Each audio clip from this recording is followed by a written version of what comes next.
ماشاء اللہ لا حول ولا قوۃ الا باللہ العلی العظیم اعوذ باللہ من الشیطان الرجیم بسم اللہ الرحمن الرحیم السلام علیکم مومنین ناظرین۔ آج ہم ایک بہت ہی بہترین وظیفہ لے کر آپ کی خدمت میں حاضر ہوئے ہیں اور یہ وظیفہ قرض سے نجات کے لیے ہے۔ جو مسلمان جو لوگ مقروض ہیں ان کے لیے یہ وظیفہ ہم بتا رہے ہیں، ان کا قرض ادا ہو جائے گا، غائب سے قرض ادا ہوگا، ان کو پتہ بھی نہیں چلے گا اور وہ قرض ان کا ختم ہو جائے گا۔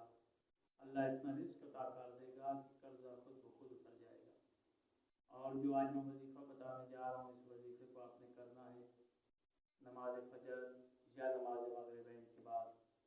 آپ نے ایک ہی جگہ پر بیٹھ کر ایک ہی وقت میں اس کو پڑھنا ہے۔ چند الفاظ ہیں، ان چند الفاظ کو